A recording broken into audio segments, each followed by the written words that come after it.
Namaste. Welcome everybody. Welcome to my YouTube channel. My name is Louisa. I am braving another part of the Queensland natural rainforest for you today. Just to have some nature consciousness around me while I share my thoughts.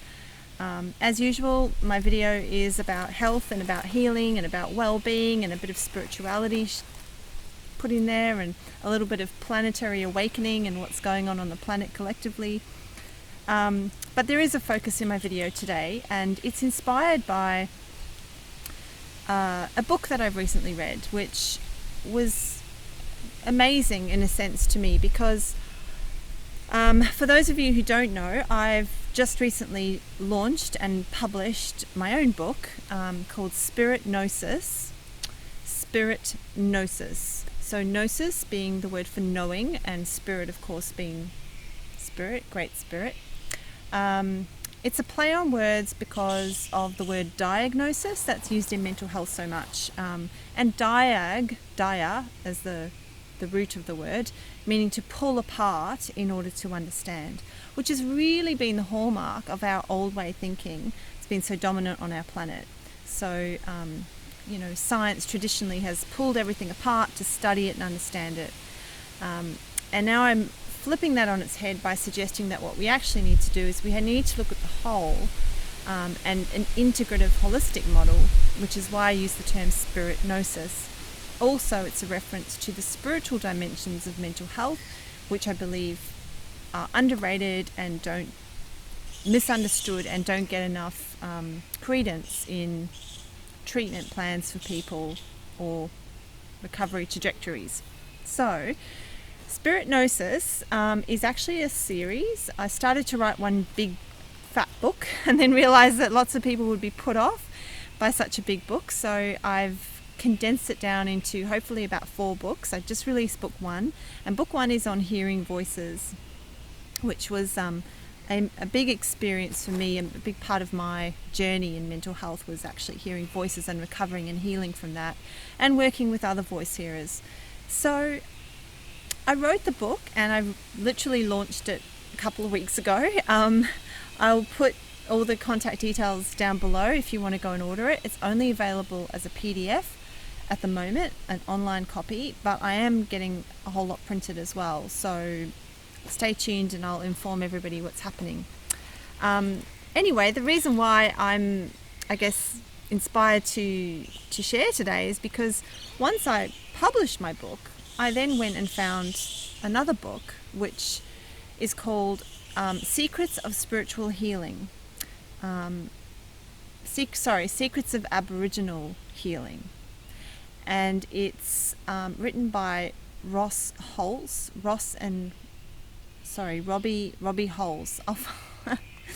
I wish I had it in front of you, but I actually gave it away so quickly that I can't even remember the authors now, which is not very helpful, but I'm going to again post all the details below, so sorry about that. It's definitely Holz. It was a couple that wrote the book. So this extraordinary story just really gripped me straight away, and I was crying as I read the account of this wonderful man who he had a diagnosis of MS, and it was a chronic condition, as MS is. I believe it's something to do with the autoimmune system and the nervous system, which then paralyzes and wastes away the muscles. So that's what creates the stiffness in the body and the need for a wheelchair and the loss of motor neuron functioning. So I probably haven't done that justice, but that's my really brief understanding. He had tried everything in Western medicine. He was living in America and very conventional thinker. He was a physicist originally, and that was his background. And he tried everything, and he'd come to the point where he was given 2 years to live. And then by one of those serendipitous moments, which, for those of us who live in a consciousness of spirit, these things are not accidental. These things are available at all times. This is the magic of the universe working. Anyway, it was one day that he was walking past a jazz club, as he tells the story. And he said he never goes into jazz clubs. It was really quite bizarre that he got the urge to do so. But he went in, and he had to go in on his canes because he couldn't fit the wheelchair in. It was quite busy. And so a lady saw him struggling on his canes and said, "Would you like to sit down?" And so they started talking, and she was an Australian lady who happened to know of a remote Aboriginal peoples tribe in Central Australia who were renowned for their healing powers. And she gave him the phone number of these people and said to call them.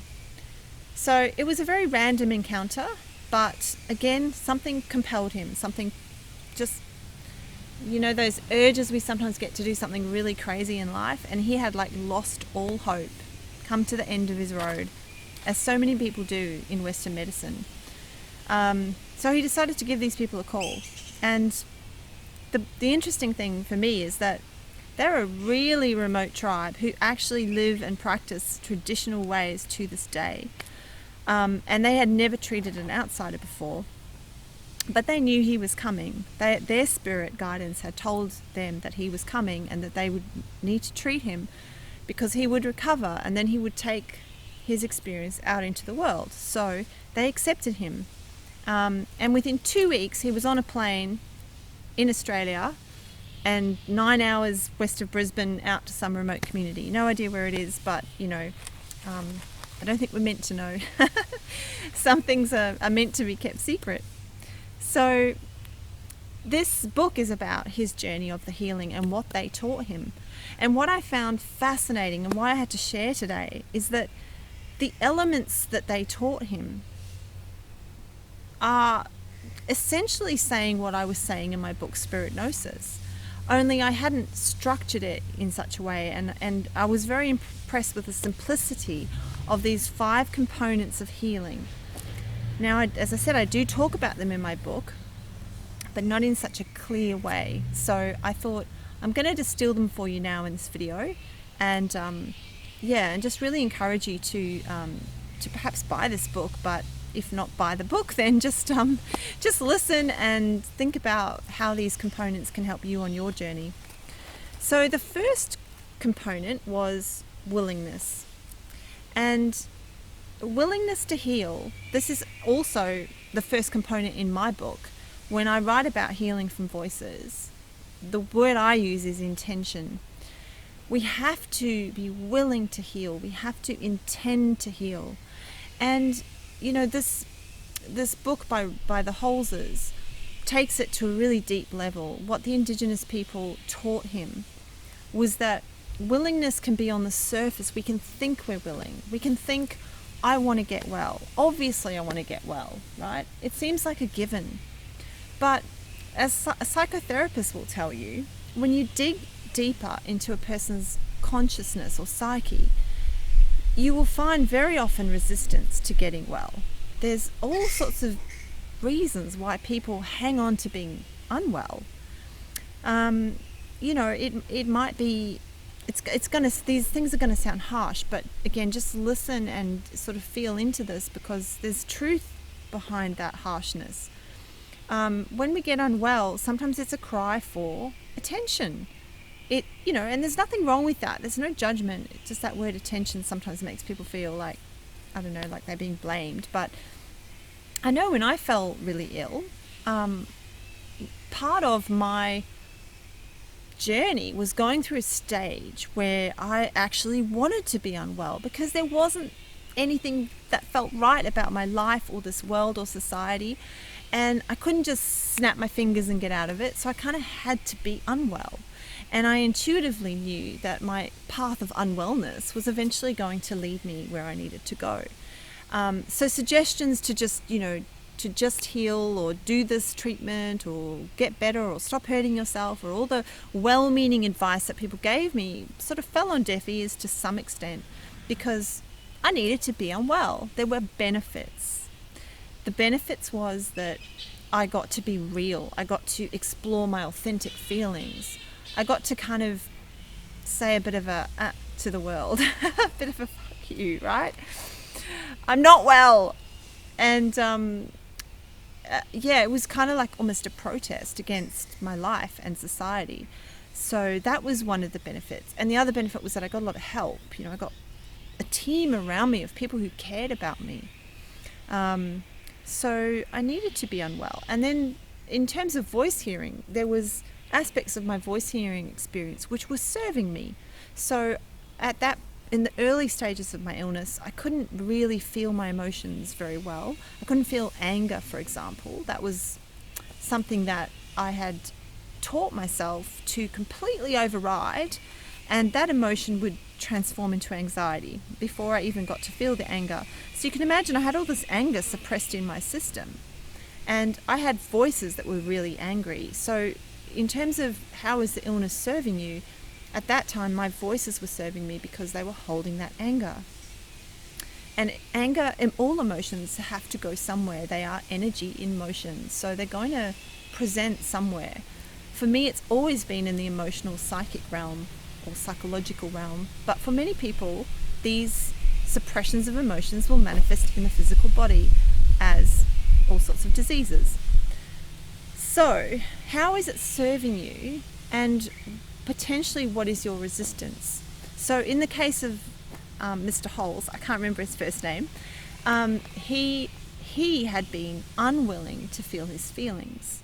Now MS is, as I said, it has to do with the nervous system and the shutting down of the nerves. So nerves are feelings, right? So he realized with the help of the indigenous healer or the original healer that he needed to start to feel his feelings, and he'd been unwilling to do that. So he was unwilling on that level. And unwillingness is, I could do a video on every single one of these 5 components, but I'll just leave it at that to suggest that when you're thinking about I want to be well, you've got to be so clear about that intention, and you've got to really be honest with yourself and dig really deep to see if there's like hidden reasons why you're benefiting from that illness, why you're hanging on to it. Is there something that you're getting from it unconsciously? Is it love? Is it the care that maybe you craved for as a child? Or is it that you get to not feel your feelings, or you get to avoid some other unpleasant thing in your life, right? So what is it that's blocking your willingness? And get really clear about that. Now that leads into the next step, which is awareness. Okay, so many of the sections in my book, I've given about 14 different ways of working with voices, and a lot of those different ways are designed to build your awareness about the experience. So you have to ask yourself, why? What is it that brought this particular illness into my life? What is it linked to? The original healer, it was quite amazing. The book is quite short, so he probably glossed over a lot of the work that they did. But the essence of it was almost like Western psychological, a lot of it. I think there's such a merging now of original concepts and the more innovative Western ideas. And so these things actually felt really familiar to me. Awareness is one of them. When I work with voice hearers, it's about finding out where in the history voice hearing started. Why has the person adopted this particular illness or symptom or discomfort that they're experiencing? When I say why, it's like we're looking for a cause. What was it that shut down originally your capacity to feel? In my case, what is it that shut down my capacity to feel anger? And it was to do with the way I was trained as a child, and how my feelings were invalidated in my family of origin, which is not, I don't blame them for that, because gosh, that's the case for so many human beings on the planet now. But I know why, and where did that come from? Why did my parents teach me that? You have to only look at their generation to see, in a sense, how far they came, because their parents were even more emotionally repressed. So this is the awareness factor And there's so many ways that you can build your awareness. Therapy with a therapist is a good way, because talking things through, a good therapist will ask you really good questions and make you think, oh yeah, I've never thought about that before, right?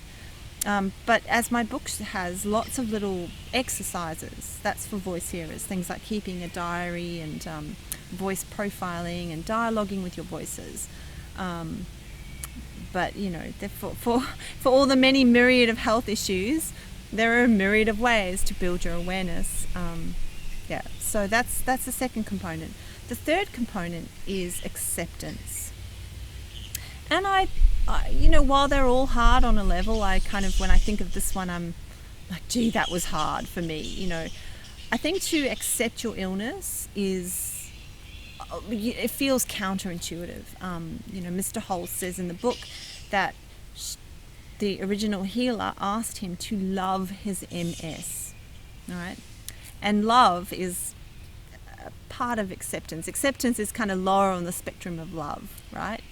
Acceptance is getting towards love, and absolutely that is something that I did on my journey. I had to come to love myself in all shades of Louisa, and I actually did a video about it called "Can I Love Myself When ... Can I love myself when I'm, you know, curled up in a fetal position sobbing? Can I love myself when I have a breakdown in a supermarket and everybody's staring at me? Can I love myself when I feel pathetic and broken?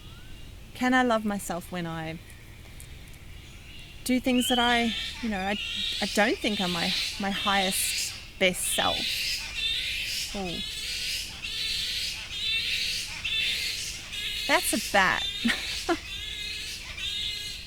That's a Queensland bat. Sorry guys, I probably picked the wrong spot to do this in, but I'll keep going. So can I love myself? And you know, and that's what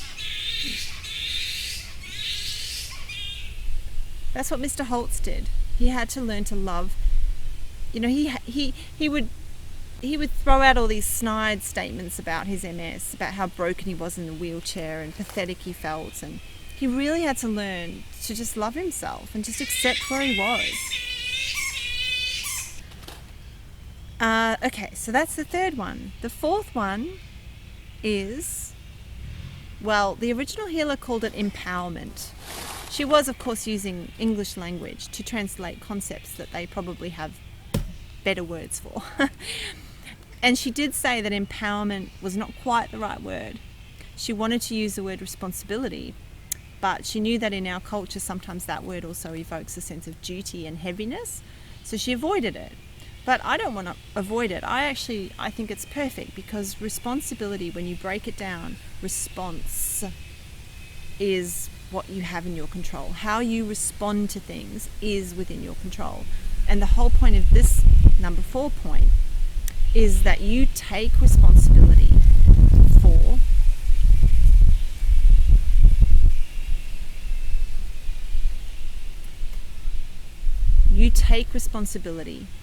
for what has happened to you and for healing. So it's a dual focus. You've got to accept that on some level you created this.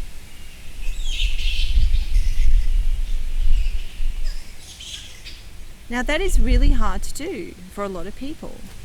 I know it's taken me years to get a really robust belief system in place that accepts my responsibility for everything that I have created, for my entire life.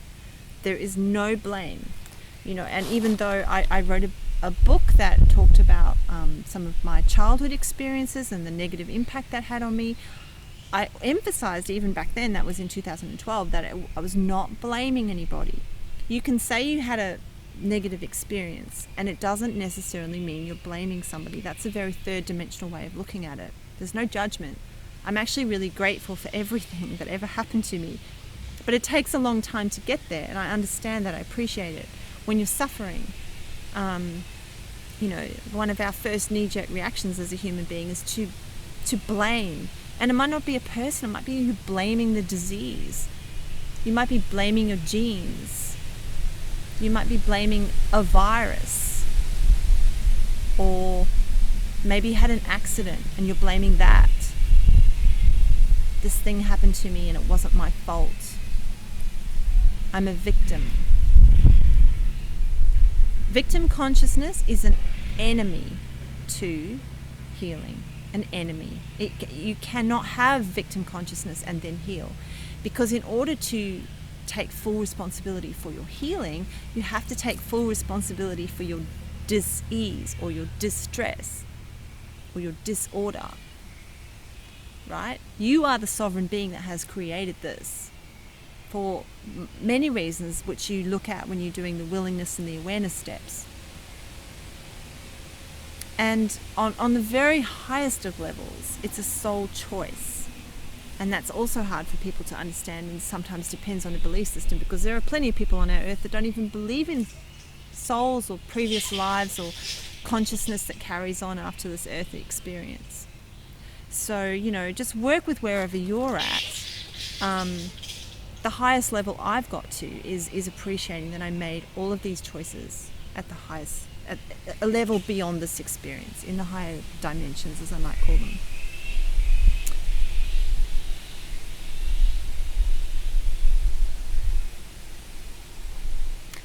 And that they were ultimately for my benefit. Everything was for my benefit. See, that's the power that you take when you take responsibility. So in that sense, the word empowerment is correct, because it's very empowering to take responsibility for your choices and for everything you've done. And some of those things might have been unconscious. Mr. Holz did not consciously will MS, right? But he recognized in the healing process that he had shut down his feelings, and he knew why, because of childhood stuff and then other life experiences, right? It's not just childhood. Childhood lays the foundation for these things, but then all the other things that happen to us create who we become. So he took responsibility for that. He had to really look at his relationships. He had bad relationships with his immediate family, pushed people away because he had difficulty expressing his feelings and being authentic in that sense.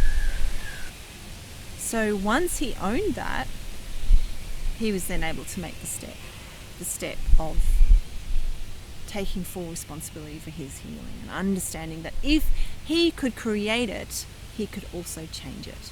And that's the key, right? You cannot heal until you do this step. Not really heal. You might get some quality of life, and maybe that's all you want, and maybe that's fine. But this video is for people who really want to heal. So the fifth step was focus. So now I have to confess, I didn't read this chapter because I got so excited by this book that I actually had to give it to somebody that I know who is suffering a chronic illness. So I let the book go. I've ordered another copy, but I kind of got the gist, right? And I know what the point will be, and it's in my book as well. Focus is diligence. We must be disciplined, right? We have to put our attention on what we want to create. We have to vision it. We have to see ourselves as whole. This is working with the quantum field. The quantum field is a field of infinite possibilities.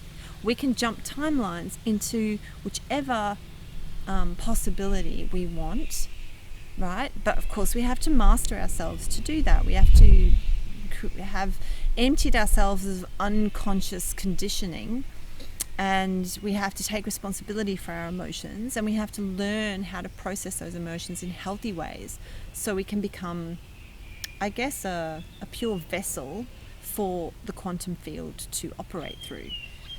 So I did another video on timelines, on what timelines are, and I do suggest you watch that one in terms of focus, because you create a timeline with your focus.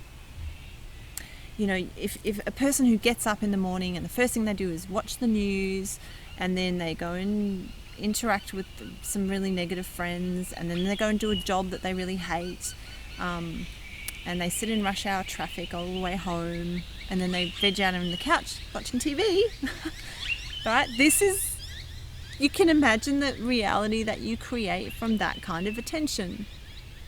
But a person who is working on creating what they do want, very consciously mindful of what brings them joy and what doesn't, making choices aligned with those things, right down to what food you eat or what media you consume or how you decorate your house, the people that you hang out with. All of these things contribute to your focus. What is your attention on every day? Are you ruminating constantly? Is that where your attention is? You're constantly worrying. Are you seeing like a really negative future? So that's, obviously you don't want to be doing that. You want to be focusing on a positive future. There was a time in my journey where I actually had to catch myself every time I had that negative thought. And I remember once timing how long it took a negative thought to pop into my head after getting out of bed. And it was about 20 seconds.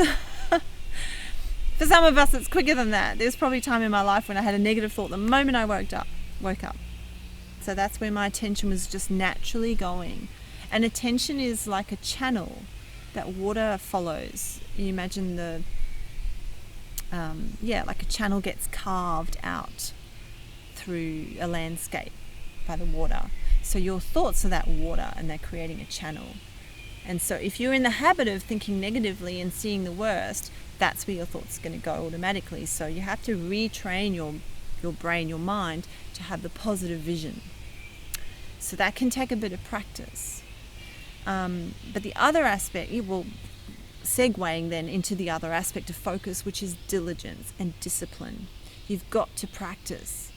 And if it's a life-threatening illness, that's all you do, right? You devote yourself to that. I mean, when I fell ill, I couldn't work. My whole life got tipped upside down. And, I'm so grateful for that now, because I don't know what else would have made me stop to actually work on myself and my recovery. So, sometimes our backs against the wall is the best thing that can happen to us, and it's the thing that creates that diligence and that discipline. So if you really want it, focus on it, go for it. If you're starting a new habit, if you're a part of your recovery is, changing your diet or doing an affirmation every day or any of those sorts of things, do it at least 28 days. Do it a full moon cycle. Something really powerful about the 28-day moon cycle, because we're syncing in with nature and we're being supported with the natural energies. So you can start on a new moon, which is the time of setting intentions, and you can work to the next new moon. There are many, many ways to do it beyond the scope of this video, but yeah, you get my point, I'm sure. So that was what I wanted to share with you today, the 5 essential components to healing from anything. And, it was quite breathtaking for me to see that even though I'm sure, these original people, they had to translate their ancient and very powerful concepts into something that Westerners can understand. And I'm quite sure things have been lost along the way in that translation process. But the essentials are there, and, clearly they were wanting to get this information out, which is why they healed Mr. Holz and worked with him. Or I should say he healed himself, because ultimately the healers are the facilitators, and that's all they do. They inspire and guide and, support the growth and the healing. But the person themselves is the one that takes responsibility for that. So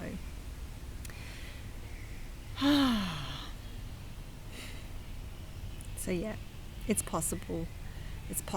And I think I wrote in my book, healing becomes possible the moment you ask for it, and probable the moment you start working for it.